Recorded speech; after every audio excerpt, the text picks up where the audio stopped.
नमस्कार दोस्तों दिवाली से अगले दिन गोवर्धन पूजा या अन्नकूट महोत्सव मनाया जाता है। दोस्तों, गोवर्धन पूजा क्यों मनाई जाती है और इसकी विधि क्या है, क्या महत्व है, तो जान लेते हैं इस वीडियो में। दोस्तों, दिवाली के अगले दिन हिंदू धर्म में गोवर्धन पूजा का विधान है। गोवर्धन पूजा में पशुधन की पूजा की जाती है। इस बार गोवर्धन पूजा दिवाली से अगले दिन 5 नवंबर को शुक्रवार को पड़ रही है। गोवर्धन पूजा दिवाली के अगले दिन मनाई जाती है। गोवर्धन पूजा में पशुओं को धन के रूप में पूजा जाता है।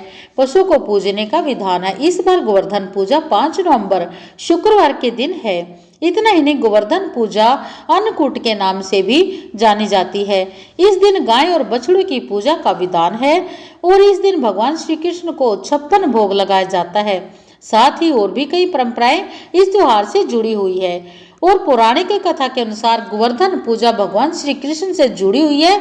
मान्यता है कि इस दिन भगवान कृष्ण ने इंद्रदेव के प्रकोप से गोकुल वासियों को बचाने के लिए गोवर्धन पर्वत को अपनी उंगली पर उठा लिया था। इससे सभी गोकुल वासियों की रक्षा हुई थी और इंद्रदेव का घमंड टूट गया था। तभी से इस दिन को गोवर्धन पूजा के रूप में मनाते हैं।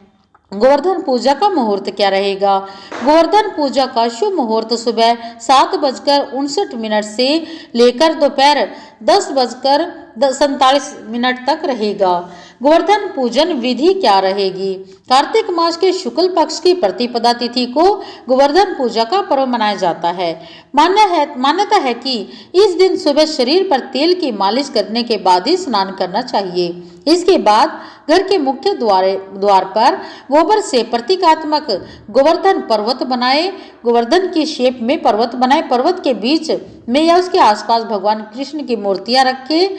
अब गोबर से बनाए गए गोवर्धन पर्वत और भगवान श्री कृष्ण को विभिन्न प्रकार के पकवान और मिठाइयों का भोग लगाए। इतना ही नहीं, इस दिन देवराज इंद्र, वरुण, अग्नि और राजा बलि की भी पूजा करें। इसके बाद कथा सुने और आसपास के लोगों को भी सुनाए।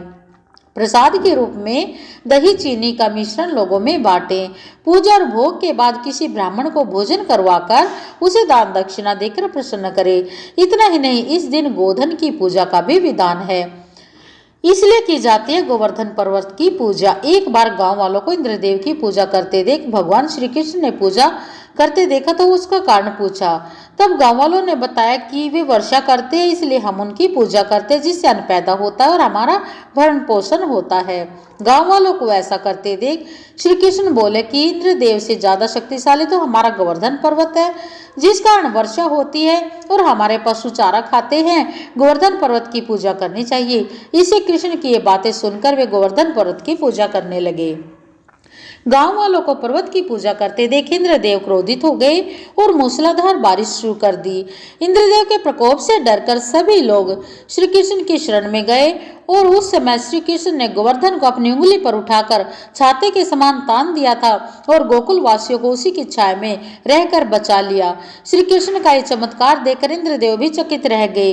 इसके बाद इंद्र ने आकर भगवान कृष्ण से क्षमा मांगी और उसी समय से यह त्योहार हर साल दिवाली के अगले दिन से मनाया जाता है। और श्री कृष्ण ने इस घटना से सीख भी दी है। इस घटना के माध्यम से भगवान ने बताया है कि भ्रष्टाचार बढ़ाने में दो पक्षों का हाथ होता है। एक कर्तव्यों का पालन के लिए अनुचित लाभ की मांग करता है, दूसरा जो ऐसी मांगों पर बिना विचार करे विरोध के लाभ पहुंचाने का काम करता है। जैसे कि इंद्रदेव मेघों के राजा हैं, लेकिन वर्षा करना उनका कर्तव्य है और वर्षा के लिए उनकी पूजा करना या यज्ञ करना उचित नहीं है, क्योंकि उन्हें अपना कर्तव्य का पालन करना चाहिए। इसलिए बिना पूजा के भी उन्हें अपने कर्तव्य का पालन करना चाहिए। उनकी अनुचित मांग को मानना नहीं चाहिए और इसलिए भगवान कृष्ण ने उनकी अनुचित मांग का विरोध किया। और दोस्तों, इस दिन गोवंश की पूजा का भी महत्व होता है। ग्रामीण क्षेत्र में अन्नकूट महोत्सव इसलिए मनाया जाता है क्योंकि इस दिन नए अनाज की शुरुआत भगवान को भोग लगाकर की जाती है और इस दिन गाय, बैल, पशु को स्नान करा के धूप, चंदन तथा फूल माला पहनाकर उनका पूजन किया जाता है और गौ माता को मिठाई खिलाकर उनकी आरती उतारते हैं और साथ में प्रदक्षिणा भी करते हैं।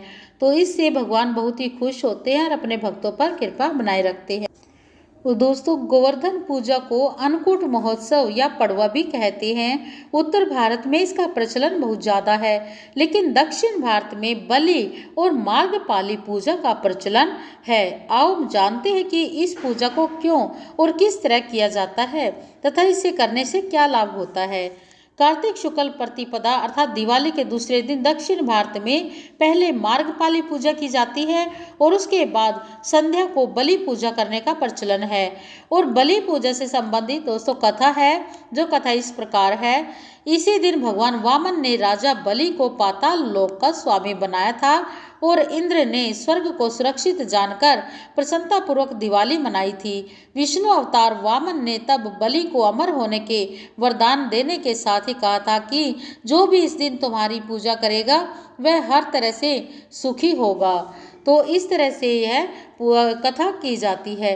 मार्गपाली पूजा क्या है? इस पूजा से घर के मार्ग और द्वार को अच्छे से परंपरागत तरीके से सजाया जाता है।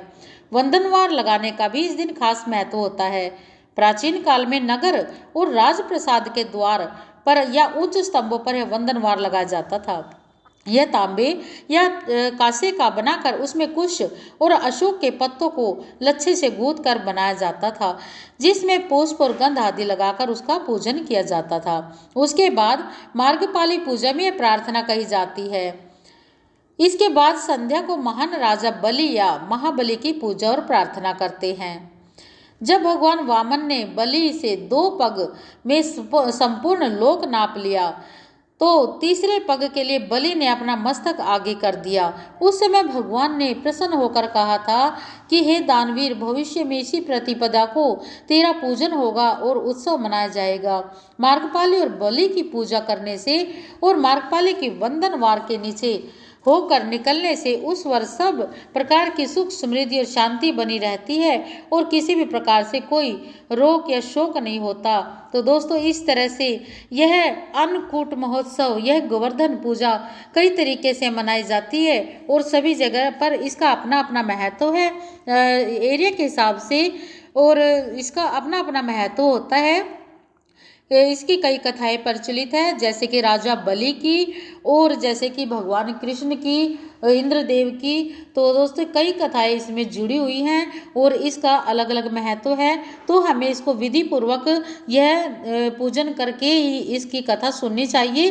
कथा सुनने से बहुत ही पुण्य की प्राप्ति होती है और भगवान कृष्ण की अपार कृपा होती है और सुख समृद्धि होती है। इसलिए हमें अन्नकूट या गोवर्धन पूजा के दिन भगवान कृष्ण की यह गोवर्धन की कथा जरूर सुननी चाहिए और भगवान बलि की भी कथा हमें जरूर सुननी चाहिए। कहने में तो वो राक्षस थे, लेकिन वो बहुत ही दानवीर थे और बहुत ही दानी व्यक्ति थे, जिन्होंने अपने सब कुछ भगवान कृष्ण को न्यौछावर कर दिया।